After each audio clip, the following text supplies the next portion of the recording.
English with Ajmal Khan YouTube channel से मैं मोहम्मद अजमल खान हूँ। कंबाइंड कंपेटिटिव एग्जाम्स हो, मेरा मतलब है सीएसएस का एग्जाम हो या पीएमएस का एग्जाम हो या जुडिशरी एग्जाम्स हो, जैसा कि असिस्टेंट डिस्ट्रिक्ट पब्लिक प्रोसिक्यूटर का एग्जाम हो या डिप्टी डिस्ट्रिक्ट पब्लिक प्रोसिक्यूटर का एग्जाम हो।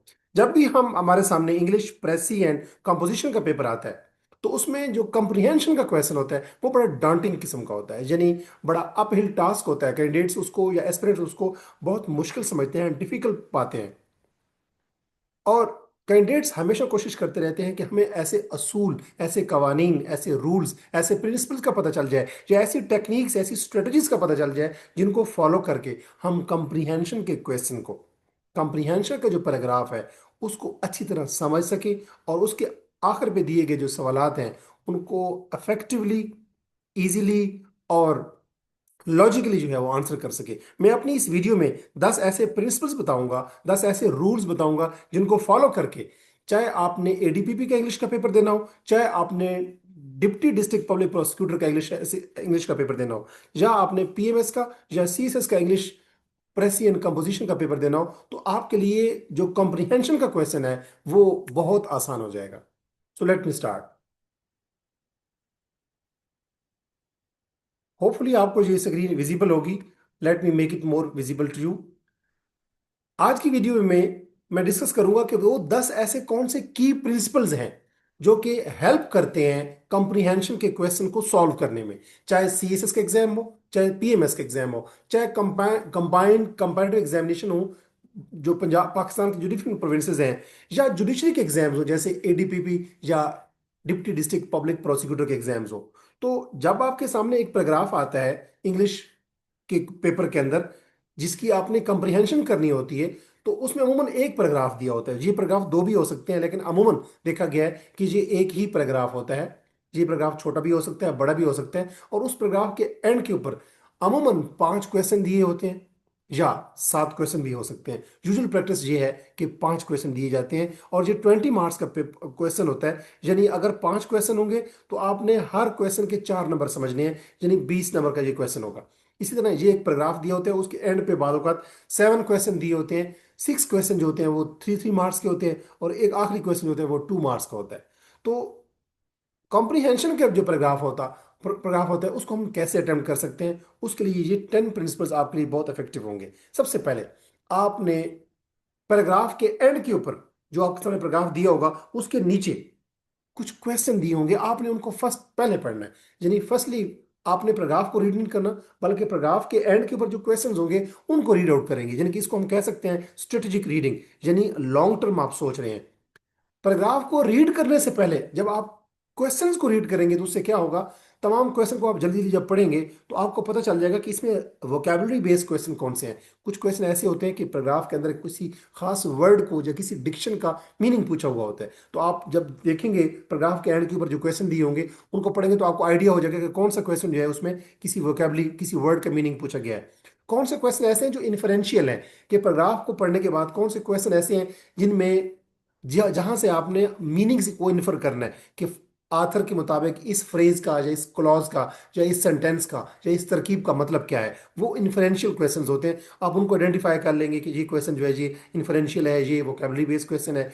इसी तरह कुछ क्वेश्चन ऐसे होते हैं जो कि टाइटल क्वेश्चन होते हैं। अमूमन जो पैराग्राफ के एंड के ऊपर जो क्वेश्चन दिए होते हैं उनमें से जो आखिरी क्वेश्चन होता है उसमें लिखा होता है कि सजेस्ट सुटेबल टॉपिक, वो हम उसको हम टाइटल क्वेश्चन भी कह सकते हैं। या हम कह सकते हैं कि उसमें एग्जामिनर जानना चाह रहा होता है कि इस पूरे पैराग्राफ का सेंट्रल आइडिया आपके मुताबिक क्या है। तो आपने स्ट्रेटेजिक रीडिंग करनी है। अब इसमें हिंट क्या है कि जब आप पैराग्राफ पढ़ने से, पैराग्राफ को रीड करने से पहले उसके एंड के ऊपर जो क्वेश्चन जब पढ़ते हैं तो आपके माइंड में एक रोड मैप बन जाता है, या आप अपने आप को टाइम को सेव करते हैं। कैसे कि जब आप क्वेश्चंस पढ़ चुके होंगे, अब आप जब आप पैराग्राफ पढ़ेंगे तो आपको पता होगा कि इसमें कौन सी लाइन जो है वो मेरे फलां क्वेश्चन को आंसर करने में हेल्पफुल होगी। यानी अब आपकी जो नज़र होगी वो या की पॉइंट्स या सेलियंट पॉइंट्स के ऊपर रुकेगी। आप इररिलेवेंट डिटेल्स को नहीं पढ़ रहे होंगे या उसके ऊपर तवज्जो नहीं दे रहे होंगे। दूसरी बात, दूसरा प्रिंसिपल ये है कंप्रीहेंशन के क्वेश्चन को सॉल्व करने का, कि आप पहली मरतबा जब आप रीड करेंगे तो उसमें आप सेंट्रल आइडिया को समझने की कोशिश करें। उसमें आपने मीनिंग्स के ऊपर, एक एक वर्ड के ऊपर गौर नहीं करना, बल्कि आपने स्टॉप लेस रीडिंग करनी है जो पहली रीडिंग आपकी होगी। अब चूंकि अब आपने पैराग्राफ के एंड के ऊपर क्वेश्चंस पढ़ लिए, चाहे वो 5 क्वेश्चन है या वो 7 क्वेश्चन है, जितने भी हैं, अब आपने क्वेश्चन जब देख लिए तो अब आपने फर्स्ट रीडिंग देनी है। वो जो फर्स्ट रीडिंग होगी वो थॉरो रीडिंग होगी, स्टॉपलेस रीडिंग होगी। उसके अंदर आपने पॉज नहीं देना और वो पूरा पैराग्राफ आपने पढ़ना है एक ही गो के अंदर। ये फर्स्ट रीडिंग होगी। इसके अंदर आपने विदाउट स्टॉपिंग आपने पूरा पैराग्राफ जब पढ़ना है, तो आप अपने आप को पूछें जब आप पैराग्राफ पढ़ लेंगे कि इस पैराग्राफ के अंदर आथर क्या कहना चाह रहा है। वो किसी चीज़ को इंट्रोड्यूस करवा रहा है, वो कुछ चीज़ों का कंपैरिजन कर रहा है, क्या वो क्रिटिक कर रहा है, क्या वो आपको कन्विंस कर रहा है। मतलब है कि आपने समझना है, या हो सकता है कि वो किसी चीज़ का एनालिसिस दे रहा हो। तो आपने देखना है कि आथर की टोन क्या है, यानी कि वो क्रिटिकल है, क्रिटिक कर रहा है, तनकीद कर रहा है, या एनालिटिकल है, यानी कि किसी चीज़ के ऊपर उसने एनालिसिस किया है किसी सिचुएशन के ऊपर, या न्यूट्रल है, यानी कि उसने डिस्क्राइब किया है किसी सिचुएशन को। इसके बाद जब आप इस पैराग्राफ की फर्स्ट रीडिंग कर चुके होंगे तो आपने देखना है कि इसमें मेन थीम्स कौन कौन से हैं, मेन आर्गुमेंट्स कौन कौन से हैं, और इस पैराग्राफ का पर्पस क्या है, मकसद क्या है। आप सोचें कि आथर जो है वो हमें इन्फॉर्म कर रहा है, इन्फॉर्मेशन दे रहा है, या वो किसी चीज़ को क्रिटिक कर रहा है, यानी कि क्रिटिसाइज कर रहा है, या वो हमें वार्न कर रहा है, यानी कि कोई प्रिकॉशनरी मेजर्स दे रहा है, हमें आगाह कर रहा है, मुतनब्बे कर रहा है, या वो हमें परसुएड कर रहा है, हमें कन्विंस करने की कोशिश कर रहा है किसी चीज़ के बारे में। फॉर एग्जाम्पल हो सकता है कि वो सोशल मीडिया के पॉजिटिव यूज़ के ऊपर हमें कन्विंस करने की कोशिश कर रहा हो एग्जामिनर उस पैराग्राफ के अंदर। तो आप फर्स्ट रीडिंग जो होगी वो स्टॉपलेस रीडिंग होगी, विदाउट हैविंग एनी पॉज आप पूरा पैराग्राफ रीड करेंगे और देखिए कि इसका पर्पस क्या है और इसमें एग्जामिनर की टोन क्या है, क्रिटिकल है या एनालिटिकल है या न्यूट्रल है। उसके बाद तीसरी तीसरा जो प्रिंसिपल है वो ये है कि अब आप पैराग्राफ की जब एक मतलब रीडिंग कर चुके होंगे, अब आप इसको सेकंड टाइम रीड करें। जब आप सेकंड टाइम रीड करेंगे तो बेसिकली आप पैराग्राफ को डाइसेक्ट कर रहे हैं। डाइसेक्ट का मतलब ये है कि उसकी एनाटॉमी के ऊपर गौर कर रहे हैं। पूरे पैराग्राफ को आप उसको बाइफरकेट कर रहे हैं कि इसमें कौन कौन से की पॉइंट्स हैं, कौन कौन से पॉइंट्स अननेसेसरी डिटेल्स हैं। तो आप जब सेकंड रीडिंग कर रहे होंगे तो आप अपने माइंड के अंदर अंडरलाइन करते जाएं, यानी कि इवन कि आपके सामने जब पैराग्राफ होता है अमूमन देखा गया है कि जो कैंडिडेट्स होते हैं वो पैराग्राफ के ऊपर ही लाइन लगाना शुरू कर देते हैं। ऐसा भी आप कर सकते हैं, लेकिन पैराग्राफ के जो एग्जामिनेशन हॉल होता है उसके अंदर पैराग्राफ के ऊपर लाइन लगाना या कुछ भी लिखना जो है उसको स्ट्रिक्टली जो है वो अलाउ नहीं किया जाता। तो आप देखें कि जो पैराग्राफ है उसका जो पहला सेंटेंस है जिसको हम टॉपिक सेंटेंस कहते हैं, आप उसको देखें, क्योंकि हमेशा हर पैराग्राफ का जो पहला सेंटेंस होता है जिसको टॉपिक सेंटेंस कहते हैं, उसी के अंदर पूरे पैराग्राफ का सेंट्रल थीम छुपा हुआ होता है। ये एक सादा सा असूल है कि कोई भी पैराग्राफ जब होता है जो एग्जामिनेशन हॉल में आता है तो उस पैराग्राफ का जो पहला सेंटेंस होता है, ये उम्र मैं कंप्रीहेंशन की बात कर रहा हूँ यूजुअली। तो पैराग्राफ जो होगा उसका जो पहला सेंटेंस होगा जिसको टॉपिक सेंटेंस कहते हैं, उसमें पूरे पैराग्राफ का एसेंस या क्रक्स या जिस्ट उसके अंदर छुपी हुई होगी। उसके बाद जब पहला सेंटेंस देख लेंगे तो उसमें बाकी पैराग्राफ जब आप पढ़ेंगे, सेकंड टाइम आप जी आपकी रीडिंग हो रही है, उसमें देखिए मेन आपके की आर्गुमेंट्स क्या हैं, कौन कौन से की स्टांसेस हैं, कौन कौन से मेन आर्गुमेंट्स हैं। उसके बाद उसमें देखिए कि उसने उस बात को, अपने मेन आर्गुमेंट्स को सब्सटेंशिएट करने के लिए, एलेबोरेट करने के लिए कौन कौन सी एग्जाम्पल्स या इलस्ट्रेशन जो है वो लिखी हैं, आप उनको देखें। अब ये तीन प्रिंसिपल हो गए, और साथ ये देखें कि उसने पैराग्राफ, याद रखें पैराग्राफ का जो पहला सेंटेंस होता है टॉपिक सेंटेंस होता है, और पैराग्राफ का जो आखिरी सेंटेंस होता है वो कंक्लूडिंग सेंटेंस होता है। अमूमन वहां पे भी कोई ना कोई बात छुपी होती है, तो आप उसका कंक्लूजन देखें। और फिर आप लॉजिकल कनेक्टर्स के ऊपर गौर करें। जब पैराग्राफ लिखा जाता है उसमें कुछ लॉजिकल कनेक्टर्स भी होते हैं सेंटेंसेस को आपस में कनेक्ट करने के लिए, जैसे however, therefore, consequently, whereas, although. इन हर ये जो डिफरेंट करेक्टर्स हैं इनके डिफरेंट मीनिंग्स हैं। हाउएवर के बाद कोई और बात, अब डिफरेंट बात की जा रही होती है। देयरफॉर का मतलब है कि कोई बात से कोई बात इन्फर कर रहे हैं, लिहाजा आप ये कहना चाह रहे हैं। कंसिक्वेंटली का मतलब ये है कि पहले बातें हो चुकी हैं, अब हम उनको कंक्लूड की करने की तरफ जा रहे हैं या नतीजतन बात करने चाह रहे हैं। और वेरेज का मतलब ये है कि जब दो चीज़ों को आपस में कंपैरिजन करने की कोशिश की जा रही होती है। और आल्दो का मतलब ये है कि अगरचे, तो यानी कि अगरचे आप कह सकते हैं कि ये ऐसा है, लेकिन उसके बाद आप दूसरी बात का तरफ गौर करते हैं कि दूसरी बात उसने क्या की है, तो करेक्टर के ऊपर गौर करें। और यहाँ पे हिंट क्या है कि जब भी जुडिशरी एग्जाम्स होते हैं, जैसे एडीपीपी या डिप्टी डिस्ट्रिक्ट पब्लिक प्रोसिक्यूटर का एग्जाम होता है या सीएसएस पीएमएस का एग्जाम होता है, तो जो एग्जाम्स होते हैं इस किस्म के, वो आपकी लॉजिक को टेस्ट करते हैं, वो आपकी मेमोरी को टेस्ट नहीं करते कि आपने पैराग्राफ जब पढ़ा तो आपने कौन कौन सी चीज़ों को मेमोराइज किया, बल्कि आप कितना अच्छा एनालिसिस कर सकते हैं, कितनी अच्छी आप लॉजिक यूज़ कर सकते हैं कि अगर ये बात है तो इससे ये बात इन्फर हुई, तो हो सकता है एग्जामिनर आपने आपकी लॉजिक चेक कर रहा हो।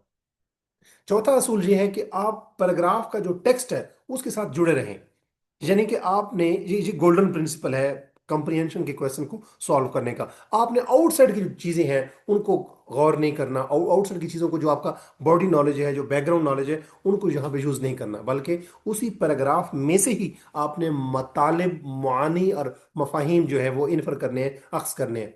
तो आपने आउटसाइड का नॉलेज यूज नहीं करना।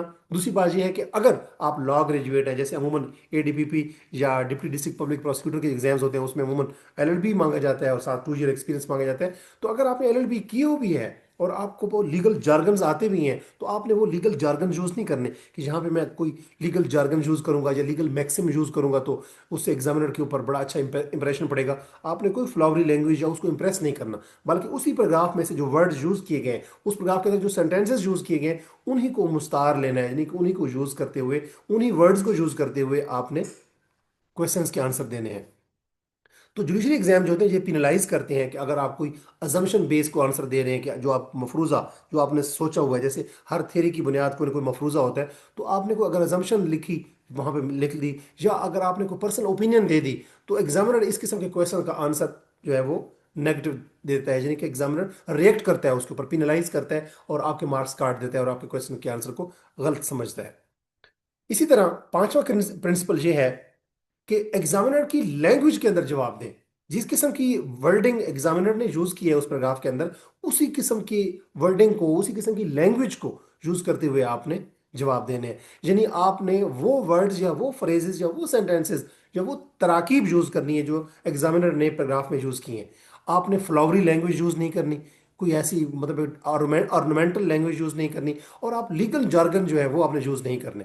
इसी तरह आपने आंसर को ब्रीफ करना है। एग्जामिनर की लैंग्वेज के अंदर आंसर को ब्रीफ रखें, प्रिसाइज रखें और ग्रामेटिकली करेक्ट आंसर हो। यानी आपकी ग्रामर से मुराद ये है कि आपका जो सेंटेंस स्ट्रक्चर है, जिसको हम सेंटेक्स भी कहते हैं, वो आपका ठीक होना चाहिए। इसी तरह इसमें हिंट क्या है कि एग्जामिनर जो है वो एक्यूरेसी को रिवार्ड करता है, कि आपका जवाब कितना एक्यूरेट है, न कि वर्बोसिटी को। वर्बोसिटी कहते हैं लफाजी को, कि आपने कितने मुश्किल या कितने यानी कि आप कॉम्प्लिकेटेड, या आप कह सकते हैं कि कितनी आपने कुछ शकील, जैसे उर्दू होती है शकील उर्दू, इस तरह कितनी मुश्किल आपने इंग्लिश लिखी है। नो, एग्जामिनर इस चीज़ को रिवार्ड नहीं करता, बल्कि वो देखता है कि क्वेश्चन क्या था, उसका आंसर आपने कितना करेक्टली दिया है, कितना एक्यूरेसी के साथ दिया है। Examiner rewards accuracy rather than verbosity. इसी तरह छठा जो प्रिंसिपल है वो ये है कि आप इन्फरेंशियल क्वेश्चंस को हैंडल करें।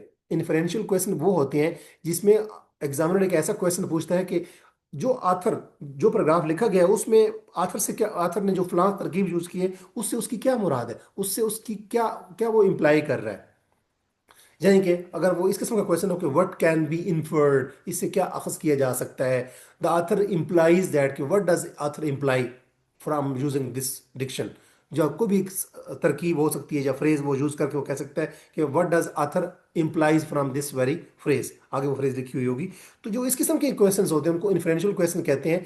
आप इनको कैसे हैंडल करते हैं, इसका मेथड ये है कि आप कोई 2 से 3 आइडियाज को आपस में कंबाइन करें जो पैराग्राफ में दी गई हैं। क्योंकि अगर कोई एक सेंटेंस उठाते हैं और उसी में से मतलब निकाल के आप जवाब दे देते हैं, तो पैराग्राफ चूंकि फैला हुआ होता है, उसमें 3 4 5 6 7 8 9 10 लाइन्स भी हो सकती हैं, सेंटेंसेस हो सकते हैं। तो उसमें सारे पैराग्राफ को जब अपने गौर से पढ़ा हुआ होगा, तो 2 3 जो मेन आइडियाज हैं उनको कलेक्ट करके उसका मतलब निकालने की कोशिश करें, जो इंप्लाइज के क्वेश्चन होते हैं, जो इन्फ्रेंशियल क्वेश्चंस होते हैं, और लॉजिकल कंक्लूजन ड्रा करें। कोई गेस ना दें कि इसका मतलब ये हो सकता है, नो, एक कंक्लूजन दें। क्योंकि एग्जामिनर जो है वो, चाहे एडीपीपी का एग्जाम हो, चाहे डिप्टी डिस्ट्रिक्ट पब्लिक प्रोसिक्यूटर का एग्जाम हो, चाहे सीएसएस हो, चाहे पीएमएस हो, चाहे कंबाइंड कंपेटिटिव एग्जाम्स हो डिफरेंट प्रोविंसेस के, तो जब इंग्लिश प्रेसी एंड कंपोजिशन का पेपर होता है तो उसमें एग्जामिनर चाहता है कि चेक करें कि इस जो कैंडिडेट है, जो एस्पिरेंट है, ये कितना लॉजिक को यूज कर सकता है, ये कितना मंतक और इस्तदलाल पे मबनी जवाब दे सकता है।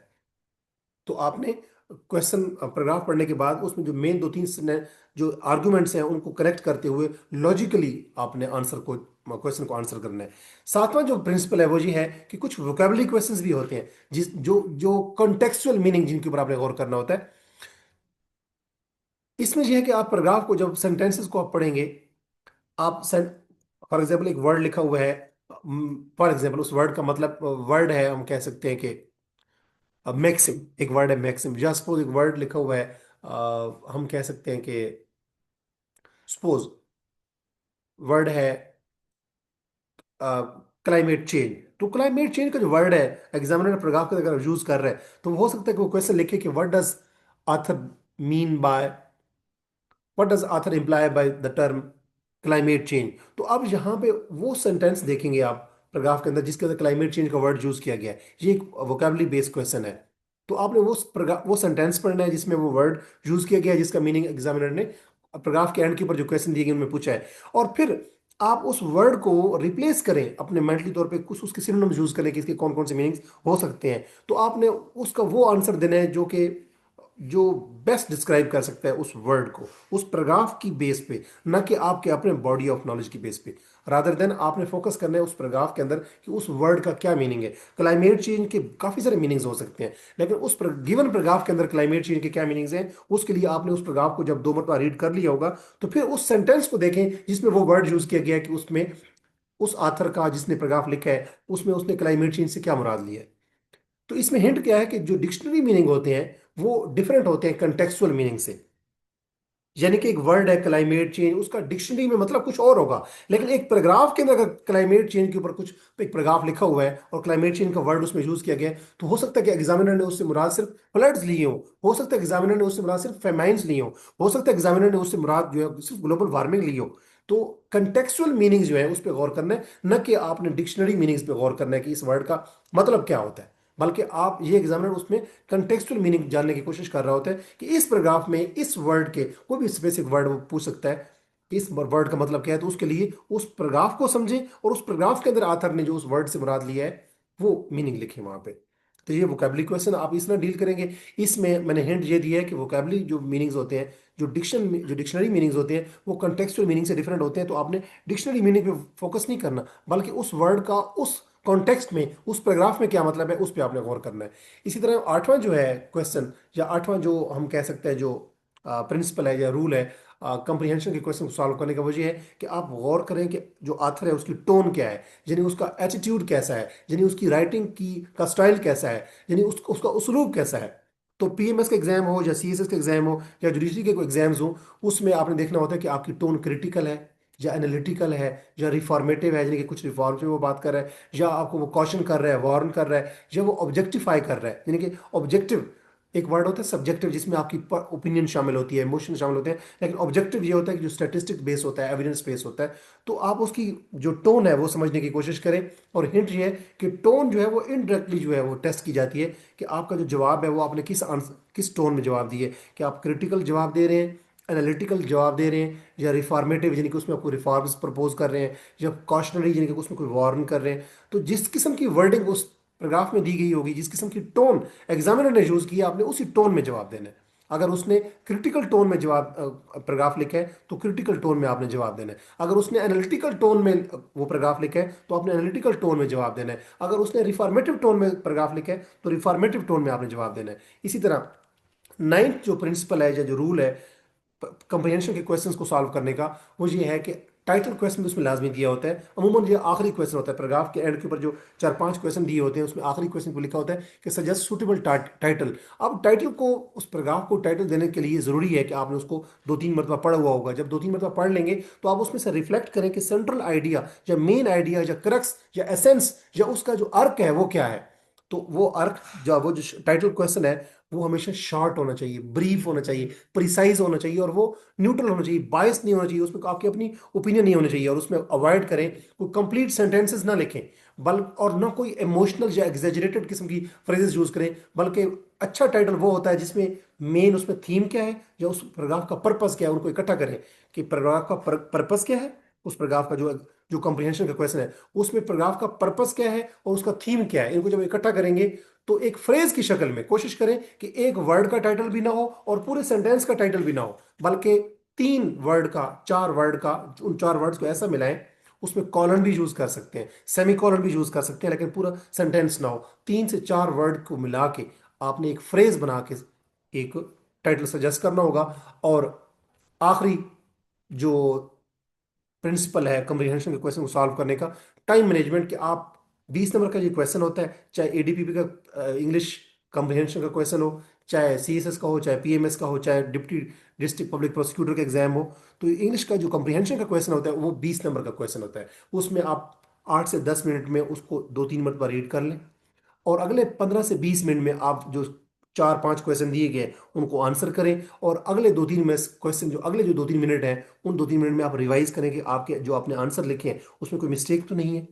यानी दोबारा मैं बता देता हूँ कि 20 नंबर का क्वेश्चन है तो इसमें 8 से 10 मिनट में आप 2 मरतबा उसको 3 मरतबा 2 से 3 मरतबा रीड कर लें, और 10 से 15 मिनट में आप क्वेश्चन के आंसर करने की कोशिश करें, जो भी 4 या 5 क्वेश्चन है। अमूमन 4 क्वेश्चन दिए होते हैं या 5 क्वेश्चन दिए होते हैं, अमूमन 5 क्वेश्चन होते हैं, 4-4 नंबर का एक क्वेश्चन होता है। तो 15 से 20 मिनट में आप उन क्वेश्चन के आंसर करें, और आखिरी 2-3 मिनट में उनको रिवाइज भी करें कि कहीं ग्रामेटिकल मिस्टेक तो नहीं है, कोई पंक्चुएशन की मिस्टेक तो आपने नहीं छोड़ी। कंप्रीहेंशन के क्वेश्चन में रिवीजन बहुत जरूरी होती है, ताकि कहीं आपसे ग्रामेटिकल या पंक्चुएशन की कोई मिस्टेक तो नहीं हुई। मैं उम्मीद करता हूं कि ये जो 10 प्रिंसिपल्स हैं, अगर आप इनको कमा हक का हो, यानी जैसे इनको करने का हक है, इनको इस्तेमाल करने का, अगर इन 10 प्रिंसिपल्स को आप कमा हक का हो यूज़ करें, यानी कि जैसे इनको यूज़ किए जाना चाहिए, तो इन 10 रूल्स को समझने के बाद आपके लिए कंप्रीहेंशन का क्वेश्चन जो सॉल्व करना जो है वो कोई मुश्किल साइंस नहीं होगी, कोई रॉकेट साइंस नहीं होगी। चाहे आप सीएसएस के एग्जाम की तैयारी कर रहे हैं, इंग्लिश प्रेसी एंड कंपोजिशन की, चाहे आप पीएमएस के प्रेसी एंड कंपोजिशन के पेपर की तैयारी कर रहे हैं, चाहे चाहे आप जुडिशरी के एग्जाम जो होते हैं जैसे एडीपीपी या डिप्टी डिस्ट्रिक्ट पब्लिक प्रोसिक्यूटर के एग्जाम की तैयारी कर रहे हैं, और इंग्लिश के अंदर इंग्लिश पेपर के लिए कंप्रीहेंशन के क्वेश्चन के हवाले से आप प्रिपरेशन करना चाहते हैं, तो इन 10 रूल्स को लाजमी इस्तेमाल करें। इन 10 रूल को इस्तेमाल करने के लिए करने से आपका जो कंप्रीहेंशन क्वेश्चन है वो आप उसको इजीली सॉल्व कर सकते हैं। अपना बहुत सारा ख्याल रखें। मैं अपनी आने वाली वीडियो में एक एक्चुअल पैराग्राफ लेके आऊंगा और उसकी आपको कंप्रीहेंशन जो है उसका सोल्यूशन बना के दिखाऊंगा कि ये पैराग्राफ है, इसके नीचे ये क्वेश्चन दिए गए हैं और इन क्वेश्चन को हमने कैसे सॉल्व करना है। अपना बहुत सारा ख्याल रखें, और अगर अभी तक आपने मेरे YouTube channel English with Ajmal Khan को सब्सक्राइब नहीं किया तो मेरे YouTube channel English with Ajmal Khan को सब्सक्राइब कीजिए, ताकि आने वाली वीडियोज आप तक बर वक्त पहुंचती रहें। मोहम्मद अजमल खान आपसे के साथ अपने YouTube channel English with Ajmal Khan से जुड़ा हुआ है।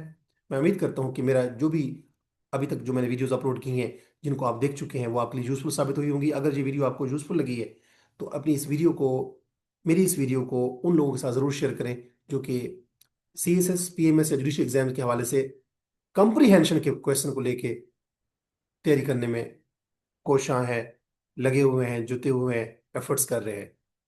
अल्लाह नगेबान। अपने से जुड़े हुए लोगों का ख्याल रखिए। अल्लाह हाफिज़।